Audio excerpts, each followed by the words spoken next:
Thank you. All right, we're going to get going here.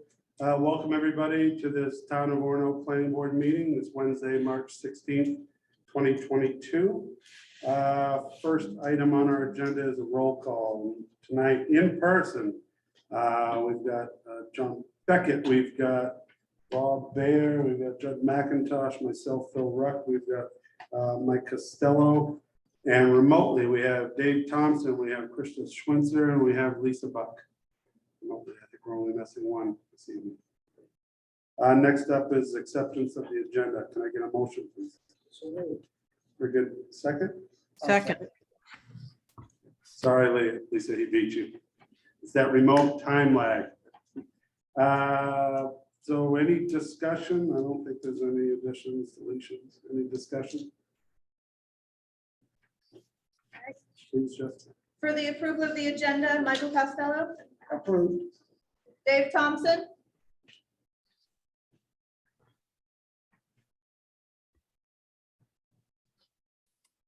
Okay. Approve. Phil Ruck, Approved. John Beckett, Approved. Judd McIntosh, Approved. Bob Baer, Approved. Krista Schwinzer, Approved. Lisa Buck. Approved. That's 8-4. Very good. Thank you. Next up is, Just real quick. Yeah. We have all 7 full board members, so. Oh, that's right. Apologies. Doesn't need to Okay. vote. Okay. Just official. You're off the hook, Bob. It's still input. but- Yeah. Take it back. Next up, approval of the minutes of January 19th, 2022. Can I get a motion, please? So moved. Very good. Second. Thank Second. you. Second. Any edits, discussions?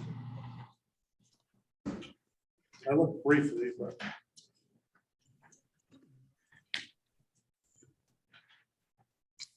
Any comments? I think they're really good. Great. Oh, see Liverpool. Yeah. High praise indeed. All right. Yes, that is. Very good. Hearing none. Jessica, you're up again, please. For the approval of the minutes of the January planning board meeting, Michael Costello, Yes, approved. Dave Thompson, Yes. Phil Ruck, Approved. John Beckett, Approved. Judd McIntosh, Abstain.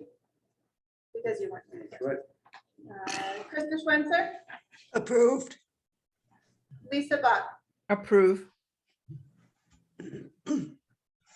That's 6-4 with 1 abstaining. Thank you. Next up, new business. Tonight we have 2 public hearings. First one is an amendment to an approved subdivision by Forest Orono Associates LLP for the Forest Hollow subdivision located on Grant Road. in Make me a Westminster cookie, Residential- please. Not a macaroni. Residential district. The application is to recreate lots 16 and 18 from a piece of retained land on the eastern side of Grant Road, as it was shown on the originally approved subdivision plan. I mentioned this the last time this came before us. I professionally had done some work for the lot owner. I haven't really done work with Don Benson. I participated in votes on this before. Wanted it to bring it to your attention this evening. My understanding is the applicant is not here, so I can't ask him that question, but does the board have any issue with me remaining on this item? I have no issue being unbiased. I have no stake in this. I don't, we've been here many times anyway. No issue. All right, very good. So Kyle, I understand that we don't have an applicant, but you can provide a summary, correct? Yes, so the applicant is, I believe, in the middle of driving right now. to see family out of state, couldn't be here. So yeah, we visited this subdivision a few times now. It was approved in 2006. In 2018, there were 2 pieces of retained land created on either side of Grant Road. At the time, lots hadn't been selling and the applicant wished to merge some of the lots together for tax purposes. Since then, I think business has been better and there's been more interest in some of the lots, and over time has been carving out since that 2018 date, carving out some of the lots as people became interested in building houses on them. This time, the applicant was looking to put back lot 16 and 18 on the northeastern side of the road, getting closer to the cul-de-sac area. The lots would go back how they were originally approved. They still meet all of the minimum lot requirements in the town. Nothing else within the subdivision approval would change. I attached the amended DEP application that the applicant has submitted. So similar to other times we've revisited this in the recent past, the planning board would issue a conditional approval based on the fact that DEP approves the plan. And should they not, then we would revisit any changes that the DEP was looking at in regards to the stormwater management. Other than that, that's pretty much it. Thank you, Kyle. Before we open up the public hearing, I will ask for comments from the board. I had one, Kyle. I was just curious on the second recommendation. If we move ahead with this, you talked about getting an approval from DEP prior to planning board. Is that how we've been approaching all these? I was just trying to recall, or whether it was a condition of approval. So it's the same language that we've used on the past. Yep. Where the applicant submits the approval from DEP to staff. Once we have that, we'll get the signatures and the applicant can record it at the registry. Got it. That's all I had. These are pretty simple. So we won. Yep. Any comments? I'm going to open up the public hearing. Bell, anybody on the line? Nobody has their hand raised. We can talk amongst ourselves, or if we have nobody that's participating, usually I give them a few minutes. I do recall we haven't had any comments whatsoever in the past, so last call, Bell, nothing? Nothing. All right, I'm going to close the public hearing. Final comments from the board? I mean, so there's 4 that are still merged into this one super lot, right? So That's how- there's 4 there, and there are 2 remaining that weren't approved, that were part of other Retained. divisions, right? So there's still 2 lots. Go back. Pretty much my question is just likely this is gonna happen again. A few times. Yes. Okay, all right. Yeah, So I mean, ideally, I think the applicant would have a few interested parties, and like this one, at least be able to do a couple at a time, but that's really on the applicant. Yep. How they want to. Yeah, it'd be great if these could be done at the staff level, but you've mentioned the limitations and we just can't go there right now, so. Yes. An amended subdivision, by ordinance, it's required to come back to the board. So, if you have the. Yep, you could have, these are just proposed findings of fact that we can discuss. You folks online, you have copies of these. I did see Kyle sent them around, correct? I see nodding heads. Very good. So these are only proposed findings of fact for the Forest Hollow subdivision, an amended subdivision review dated March 16th, 2022, pursuant to Article 7, Section 18-210 subdivision review of the Orono Code of Ordinances. The Orono Planning Board has considered the application of Donald Benson to amend the Forest Hollow subdivision originally approved in July 2006 by recreating lots 16 and 18 as they were depicted on the 2006 original subdivision plan. Property is located in the low-density residential district on Grant Road and based on all evidence presented by the applicant, reviewing agencies, town departments, and the public, the planning board found the following. I'm going to read all these in the record and ask for your comments after. Number one, lots that the proposed amendment will recreate lots 16 and 18 as they were approved by the planning board in the 2006 subdivision review from the retained land area on the east side of Grant Road. Further, that lots 16 and 18 meet the minimum dimensional requirements of the low-density residential district. Further, that any future subdivision of the retained land which constitutes the creation of subdivision lots will be subject to land use ordinance standards in effect at the time of the subdivision. Number two, stormwater management. That the applicant has submitted an amended site location permit to the Maine Department of Environmental Protection, which proposes adequate management of stormwater. This should be number three. Overall finding as to the other elements of the Forest Hollow subdivision, that recreating lots 16 and 18 from the original 2006 subdivision plan will not affect any previous findings leading to the original approval of the Forest Hollow subdivision and will not adversely affect any element of the original approval, including standards for sewer and water utilities, pollution control, the roadway and traffic circulation, or financial and technical capacity.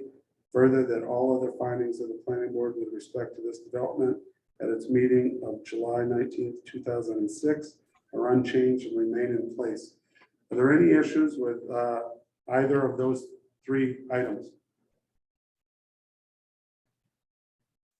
All right, I see no comments. I do think we're ready for. I move that we approve the amended subdivision plan by Donald Benson, Forest Orono Associates LLP at Grant Road, tax map 9-0 lot 10 to recreate lots 16 and 18 from the original plan approval with the following three conditions. One, that all findings of the planning board with respect to this development at its meeting of July 19, 2006, and all conditions of approval and requirements pertaining thereto are unchanged and remain in place. Two, that the applicant be granted an approved site location of development permit for the amended plan by the Maine Department of Environmental Protection and provide evidence of such approval to town staff prior to the planning board signing the plan. And lastly, that the signed amended subdivision plan to include conditions of approval that run with the property be recorded at the registry of deeds within 90 days of approval of the amended plan. Thank you, Jared. We have a motion. Can I have a second? Second. Any further discussion? Jessica, please. For the approval of the amended the amended subdivision plan, Michael Costello, I approve. Dave Thompson,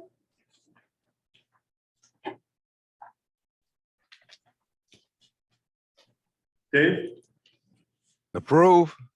thank you. Phil Ruff, Approved.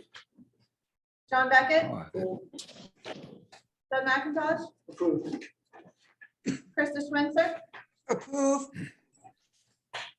Lisa Buck, Approve. with 7-4, none opposed. Thank you, Jessica. Next up on our agenda, we have a second public hearing. It's a site plan review application by the University of Maine located on 168 College Ave, tax map 11-0, lot 77 in the University District. The application is for recreational facility use and proposes the redevelopment of the soccer field located adjacent to the other athletic facilities on the northern side of the campus east of the Charles Place neighborhood. Project proposes to renovate the soccer field to synthetic turf, install athletic field lighting, and install a new grandstand with press box. I do see the applicant here with us this evening. Is there anybody else online? Bell, or is it just in person? Was there anyone who wanted to be promoted online? Yes, so we've got Josh Burke from the University of Maine should be online. Yeah. Ray Molnick from WUSC and Mike Gates. Very good. Bell, did you hear that? We have 3 people that need to be admitted, or whatever the term is. Well, that's I not- did. Was Stuart Harvey one of them also? Likely, yep. Please admit him as well. And so I had Ray Bolduc, Stuart Harvey, Yeah. Joshua Burke, Was there another name? Was it Walter Shannon? Mike Gately. Mike Gately? Yeah. So Walter Shannon has his hand raised, so yes, promote him as well. Yes, Yes. I don't Okay. see Mike's name. Possible he's still alive. Yep. It's hard to I- imagine I- it's gonna be a- Well, while we're at it, I am going to bring up the fact that professionally, I do work with University of Maine. I have nothing to do with this project. First I've heard of it with this application, so I guess I'm going to ask the same question. Does the applicant have any issue with me running this meeting? That's probably a question for Walter. Walter, anybody from the University of Maine, do you have any issues with my presiding over this public hearing? So he just accepted my invitation to be a panelist, so it might take a couple minutes for him to rejoin. Stu Harvey, are you on the line? Yeah, thank you, Phil. This is Stuart Harvey from the University of Maine. I have no problem. Okay. Thank you. We'll proceed then. Are you folks with us in person, or are we going to get the presentation from you? Yeah. Well, good. If you would please step up. Again, we're recording this, so we're still using the owl. So as long as we can hear you in that magic device, then I think we're good. Okay.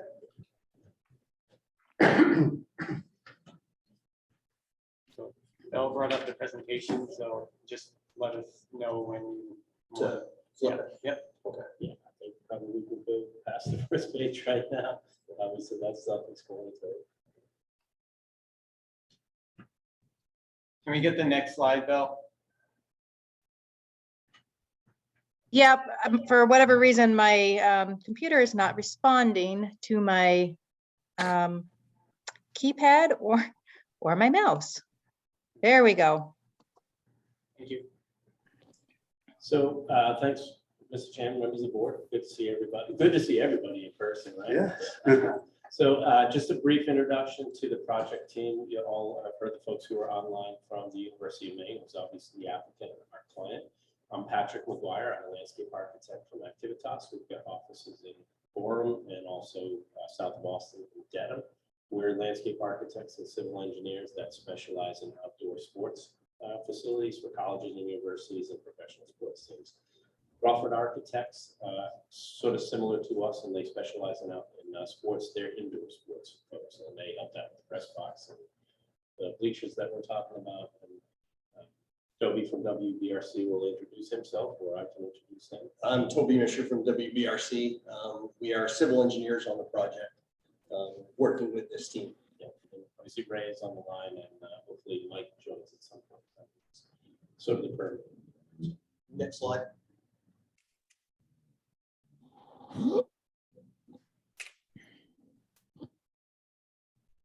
So obviously you're all familiar with the campus, I'm sure. I've been there many times.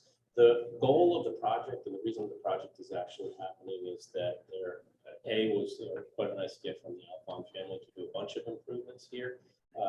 This particularly that we're here for tonight is the women's soccer facility. There were some gender equity issues that needed to be responded to. So the project that we're doing now is really is a response to improve gender equity issues at the University of Maine. Next slide, please. So just a brief sort of overview. Again, I'm sure that you understand where it is. We're doing this in the same location that the soccer field is. So we have the existing Alphon Stadium, baseball, memorial gym, hockey arena is here. The existing soccer field exists here. This is a pretty big piece of basically natural grass that is fairly beat up, and obviously in our climate up here, it's not always conducive to playing late in the fall or the spring. So the decision was made to rebuild the facility and make it synthetic turf, which is cool. So next slide, please. So as you can see, it's basically located in the same place. The things that we're doing to upgrade it and make it more gender equity appropriate for the in relation to the other sports here. So it's a new synthetic turf surface, so it'll be a lot more usable in a lot more kinds of weather. There's also new grandstand seating for, I think it's 512 seats for that, which is about the right amount that you need for college soccer. I don't know that we'll often get 500 seats, but I think occasionally you might see 500 people here.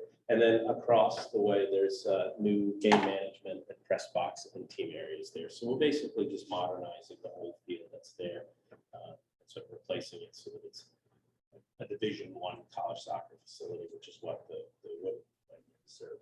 So in addition to that, we will be installing lights as well.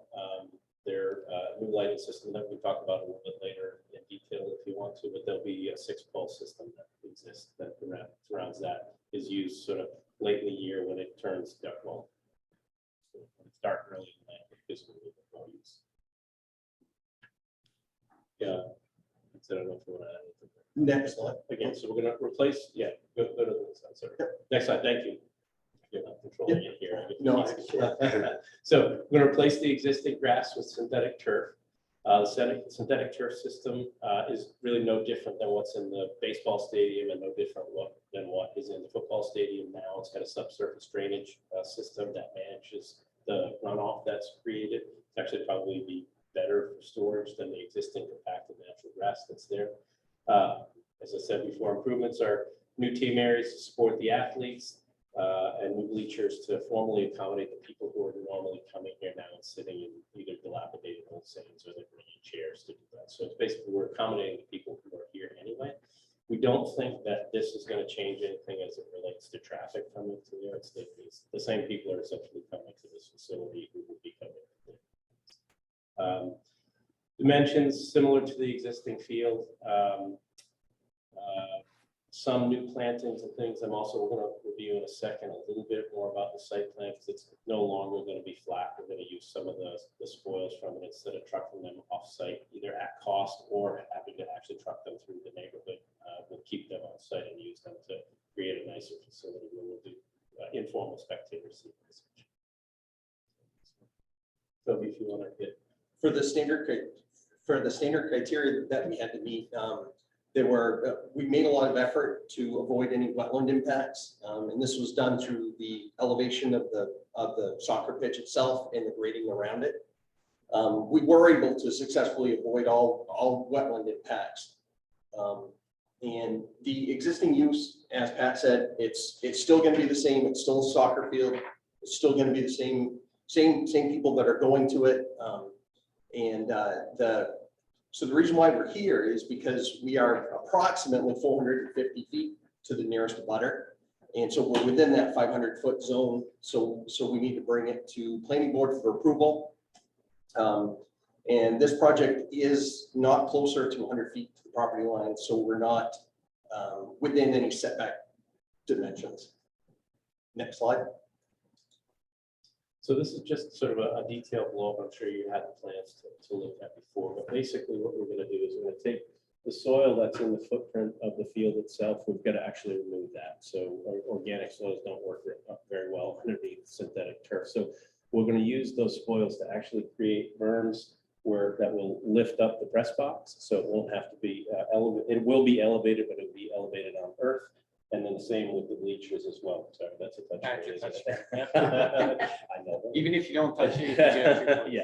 So that will also be elevated as well, so that we don't have to sort of have elevated bleachers. They're actually built up on that, so people get a good view through. So it sort of hugs it, keeps the action inside of a stadium, so you get the feel like you're inside of a little mini stadium, as opposed to it being now it's a very open, very wide open area, so everything sort of gets contained in between. So if you could picture yourself sort of parking in the lot that's behind the football grandstands, you wouldn't actually be able to see into the stadium because you've got the berm. Next slide. So we do recognize that there's some concerns with the downstream Charles Place.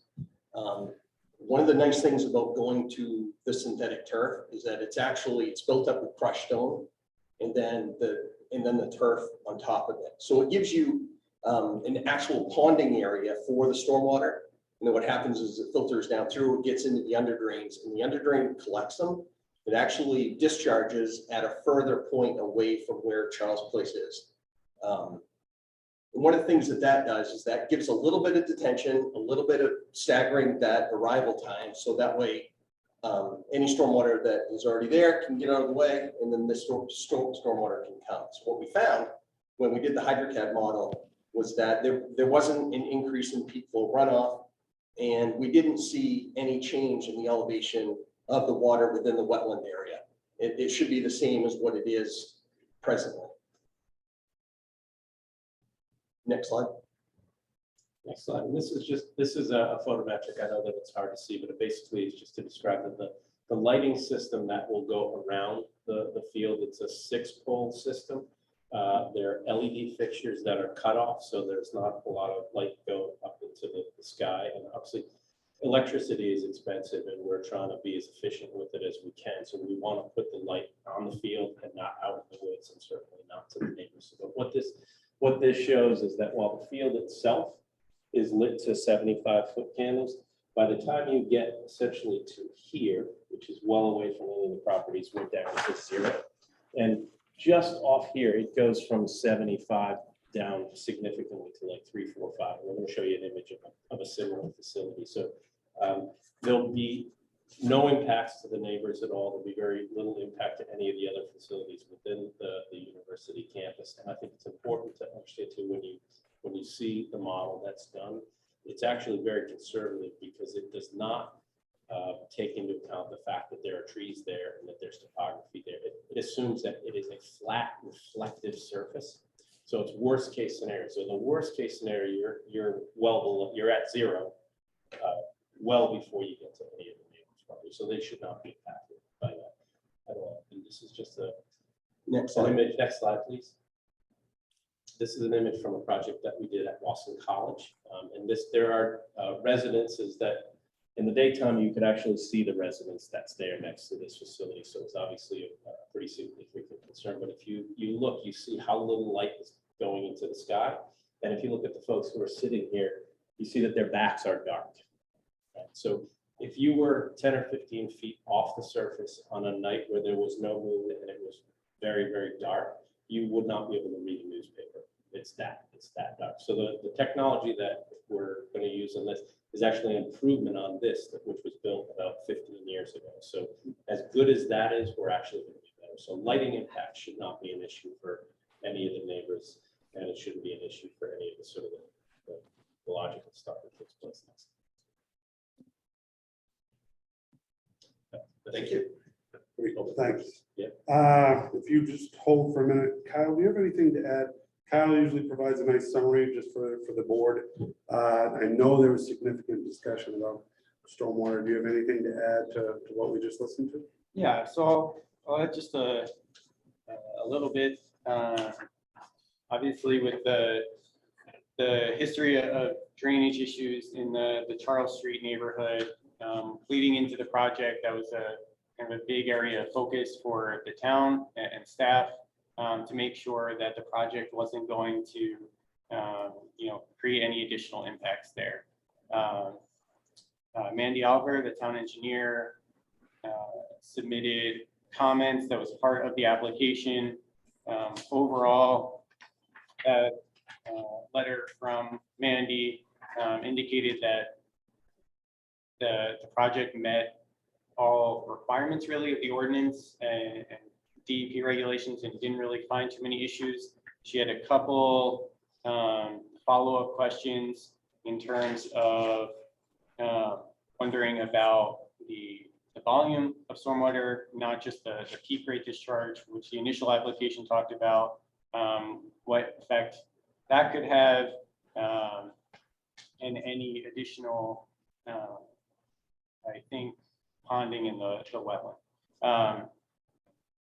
I think the applicant came back with some follow-up information that left staff satisfied in that regard.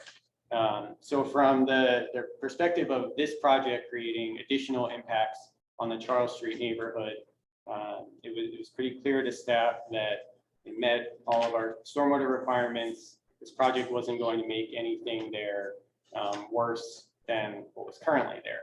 Now, that doesn't mean that the existing problems in the neighborhood were going to go away. They were existing before this and they'll still exist after that. So Rob Yerxa, our Public Works Director, we met together with some university staff to talk about other things in the future. The town outside of this project has some money in the budget for the capital infrastructure investment plan dedicated specifically to drainage issues in that Charles Street neighborhood. So we had a conversation with university staff where we just talked about future projects and things that the town might be looking to do in the future, working together to try to find some solutions there. So there aren't any specific plans for that yet, but in the next couple of years, there should be some work done. So just to anyone listening from that neighborhood, it's kind of an ongoing thing that we're working on that we kept in mind throughout the review of this project. And we wanted to make sure that one, that this project wasn't worsening the problem, and that two, we'd still be looking to address the existing problem going forward. So that was really what we had for that area. Everything else, I think that we were really considering was touched on in the presentation. I'd say that, in the application, there were talks about the softball field and the field hockey field. Our ordinance requires for a lot of different uses in the university zone that if it's within 500 feet of College Ave or the university district boundary, it's required to come to the planning board for review because it's closer to other entities other than the university, neighborhoods, other residents, things like that. Where that same use, if it's more than 500 feet away from the district boundary or College Ave, it doesn't have to come to the planning board. It can just obtain a building permit through code enforcement. So it's with any number of land uses in our ordinance. So this one is no different when you're looking at recreational facilities. So that's why the soccer field, at least a portion of it, is within that 500 feet. So that came before the board for review, while the other fields were outside of that range and wouldn't have to come under the planning board review process. Other than that, I think everything was touched on in the presentation. Lighting was a key factor that we wanted to make sure didn't cause any impacts on the neighborhood. Felt that the applicant supplied ample information there to show that, where the planning board can make a finding. Traffic, there's no real change in terms of access to this area of campus. It's really this whole area of campus can be looked at as a recreational or land use. The activity that's happening now is already, or is proposed to happen here, is already happening in that area. So in terms of increase in traffic or things like that, there wasn't really any change in the actual use of this part of campus. So as we stated in the presentation, there was no real concern there from the town about increased traffic down College Ave and onto the campus. Other than that, happy to answer any questions the board might have, but I think that covers pretty much everything from staff review. Given what we heard from the applicant and Kyle, do we have any initial questions from the board before we open up for public hearing? I have one question. Was there a fifth page? I was going to ask, I did not get the recommendations. We got to the bottom Yeah. of your review and. Yeah. So I didn't have any recommendations. Okay. That was just there to Perfect. add in any. Good. So we didn't miss Okay. it. There was no Yeah. missing page. Under two. It just ended right there, so it Yeah. seemed like, it should lead on, but. I asked him the same question. Couple questions for you folks. So we talked about stormwater management. Toby, could you walk us through, just for the board, so we know, if we could see the one slide showing where your outlet is going to be, because you mentioned you're going to, well, Belle, if you could tee up the grading plan. Whichever slide that is on.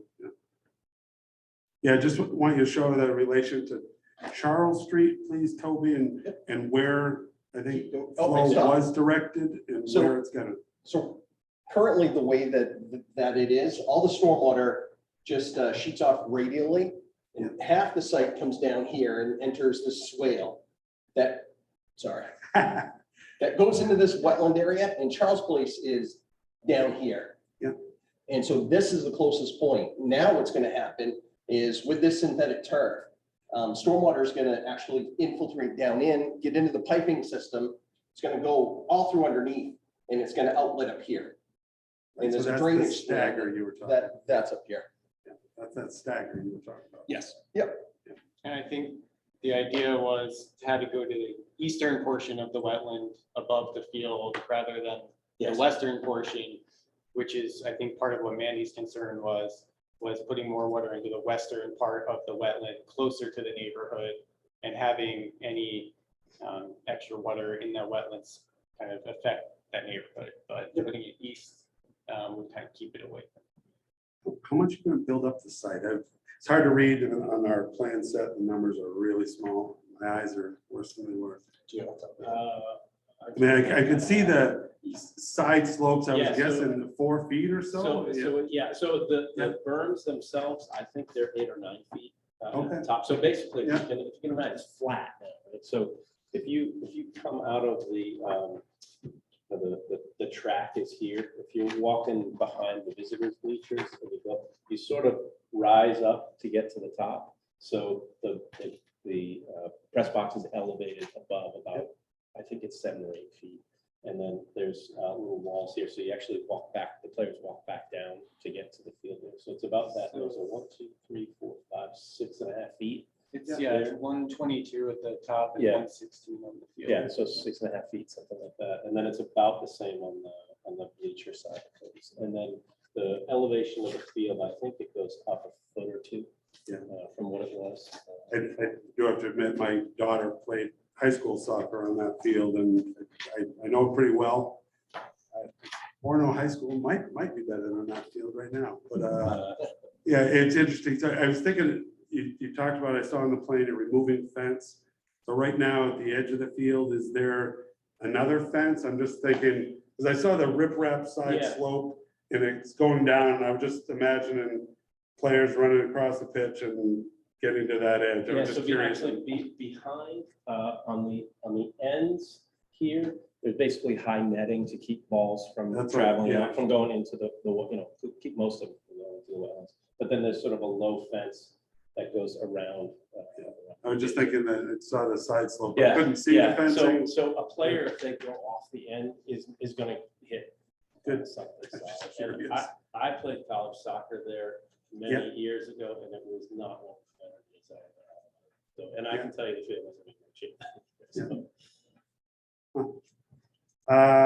During construction, I saw the laydown area that you propose it just to build this. You're using university access. There's nothing, really no impact Not on coming the from the neighborhood. No. It's pretty, and again, most of the stuff is really self-contained again, like, so we're not gonna be exporting a lot of materials. So Yeah. there'll be a little bit of import for the stone that comes in.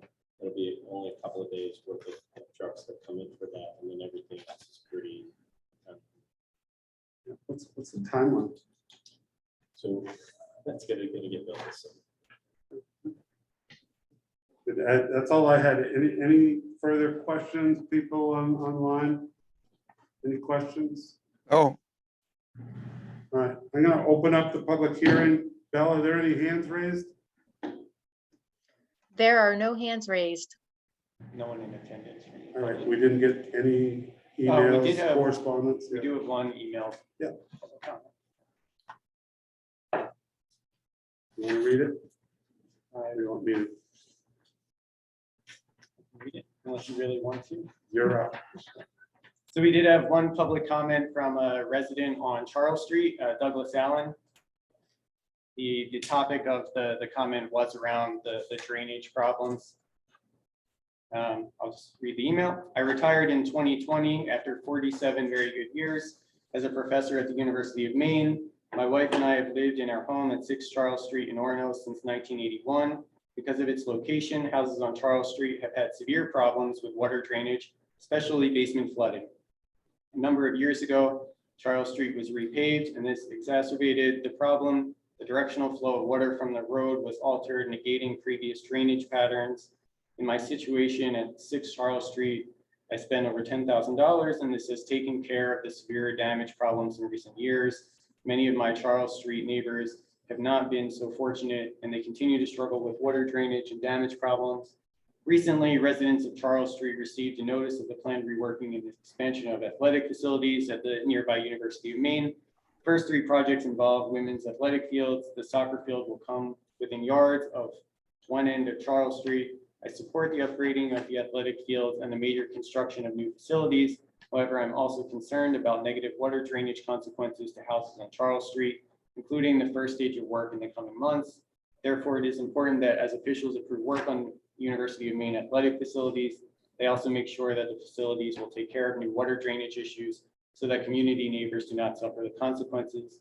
Thank you for your attention to this serious concern. Please share my comments with the Orono Planning Board.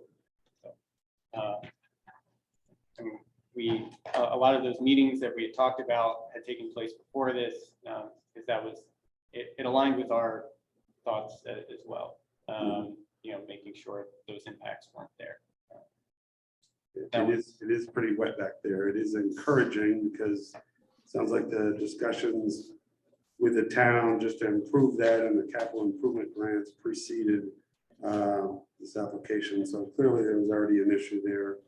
And you indicated in response to our engineer's comment that the wetland level based on your model was about the same or just a smidge lower. Yep. That's correct. Work that the town intends to do will alter their water flow at all? No, should be separate. Other questions? Traffic is not an issue. I was satisfied with the lighting discussion. And I think lighting in this town is eventually going to be an issue, but we have ordinances and they pass the ordinance. It is interesting because we hardly ever get university projects other than the hotel, which is separate. But normally we don't see these because they're more than 500 feet from the property line. So this is interesting. This is the first one I can recall. It's very close to that 500 feet. It's definitely, I think parts of it are right on that border, but especially because of those existing problems, we didn't. It was under that 500 feet, so it needed to come and make sure the attention was given to. Bell, anybody? Nobody. I'm going to close the public hearing. I guess final comments. Obviously, there's been a lot of discussion between town staff, town engineer, the applicant. The university has acknowledged that they will continue to work with the town, which is a good thing on future projects to make sure that there are no other drainage issues. But that was the primary issue when I was reviewing this.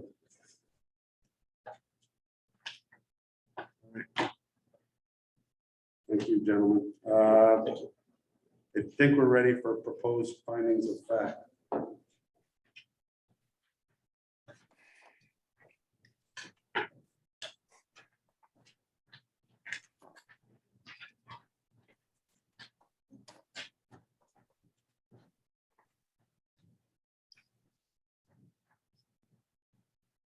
Everybody, yeah, you've got these remotely as well. So these are proposed findings of fact for consideration by the board this evening for the University of Maine site plan review dated March 16th, 2022. Pursuant to Article 6, Section 18-177 of the Orono Code of Ordinances, the Orono Planning Board has considered the application of the University of Maine for the redevelopment of an athletic soccer field facility located at tax map 11-0 lot 77 in the University District.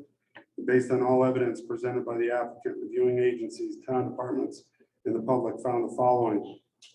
We will go through these individually. So number one, requirements of the district that the proposed use is an allowable use in the University District and that the proposal complies with the applicable dimensional requirements of the district. Are there any issues with that? Number two, compliance with town ordinances and ordinances and codes that the proposed use, structures, setbacks, buffers, and layout meet the provisions of applicable regulations of the town, including all pertinent sections of Chapter 18 Land Use Ordinance. Are there any issues there? Number 3, utilization of the site, that this construction is within the natural capabilities of the site, is located in a suitable area of the site that's with the existing topography of the site and can accommodate any drainage associated with the construction. Any issues with that? 4, traffic and pedestrian access, that the use of this part of the campus for an athletic soccer field is not changing, and therefore there is no anticipated change to traffic generation or access to the project area. Any comments, issues there? Number 5, storage of materials, that there will be no exposed storage of materials. Any issues there? Yeah, no dumpsters, just trash and such. Number 6, stormwater management, that adequate provision has been made for the collection and disposal of all stormwater. I think we've received quite a bit of information to address this. Any issues there? Number 7, erosion control, that the applicant has provided an erosion and sedimentation control plan and will follow any applicable best management practices. Any concerns? 8, water supply and sewage disposal, that the site can be served by off-site water supply and a capacity letter has been provided as part of the application. Any issues there? 9, utilities, that adequate provision has been made for all utilities. Issues? 10, natural features, that the project areas are already largely maintained as a grass soccer field, and natural features beyond the grass field will be impacted minimally during the development of the new athletic field facility. Any issues? Number 11, groundwater and surface water quality protection, that the proposed development and use will not adversely impact the quality or quantity of groundwater available to abutting properties or to public water supplies systems. Excuse me. Any issues there? 12, hazardous, special, and radioactive materials, that the use of the site does not involve the handling, storage, or use of hazardous, special, or radioactive materials. Any comments on that one? No. Shoreline relationship, that the site is not within the shoreline area. No issues. 14, solid waste management, that the proposed development provides for adequate disposal of solid waste. Any issues? 15, historic and archaeological resources, that no historic or archaeological resources are located at the project area. Issues there? No. Financial capacity, number 16, that the applicant has the financial capacity to carry out the project. No issues. Lastly, noise and lighting, number 17, that the facility will operate within the noise and lighting standards and town ordinances, and we've been provided information to assure that. Any issues? All right, with all of that, I think we are ready for a motion, please. I move that we approve the site plan review by the University of Maine at 168 College Avenue, tax map 11-0 lot 77, for the redevelopment of the soccer field located adjacent to the football and baseball fields on the university campus. And I think the first ever with no recommendations. Yeah, just before, usually there's a slow to permit modification, anything like that. It didn't appear to me that there's any permit modifications for the university's site location permit as a result of this activity. Is that correct? It's in process right now. Okay, so a possible recommendation may be that the copies of that are provided to the town. If this, did we do that for the hotel too? Or is it periodically we do that? I just want to make sure we don't lose this point. I don't know if we were, I can't remember if we required the hotel to provide it, or just that if any changes were required through the SLOTA process, that it would come back to the board for review. So I remember they said that they do the slow to update periodically and that they would address this, but it wasn't urgent the last time we talked about that. I think it would be reasonable to make a condition that if any changes were required from for this project from the SLOTA process, that it would have to come back to the board for an amended. Does that seem reasonable? Usually we cover, if there's state permits involved, as long as we have coverage for the town. Really, it would have to happen anyway, because any deviation from the approved plan has to come back to the board. But to specifically say that, I mean, yeah, we usually do put something like that. Yeah, Just can we to- take a crack at that? Yeah, so amend the previous motion to have one condition that if any changes are dictated to the plan based on the SLOTA approval process, they must return to the board for approval, amended. Yep. an amended approval. And it's like that. Okay, that sounds reasonable. Thanks. We have a motion to have a second. Second. Very good. Further discussion? Jessica, please. Apologies, I'm just jotting down the recommendation. Yep. For the approval of the humane site plan review, Michael Costello, I approve. Dave Thompson, approve, Phil Ruff, Approved? John Beckett, Approved. Judd McIntosh, Approved. Krista Switzer, Approve. Lisa Buck. Approve. That's 7 for approval, none opposed. Very good. Thank you, Jessica. Next up is discussion. Kyle, my usual question, do we have much on tap coming up? So April looks like it could be a short meeting. One application in for food truck review. The deadline is early next week, so I don't believe anything else will be coming in. There is another upcoming project I was hoping to get on the April meeting, but it looks like they won't be able to get everything in until the May meeting probably. So if it stays short, people may want to do more of a remote meeting as much as possible next time, instead of coming out for such a short meeting. Got it. Thank you. Next up, adjournment. Can I get a motion? So moved. second, I'm gonna give that one to Leah. Lisa, excuse me. Can I get a second? Second. There we go. John. Dave seconded. Okay.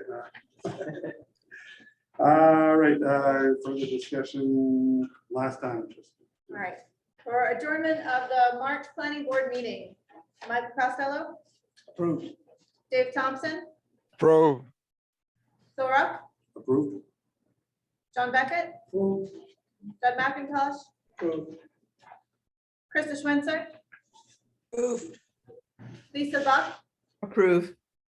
That's 7 for adjournment, 0 opposed. Have a good evening. Everyone, thank you. Thank you, everybody. Thanks, Mel.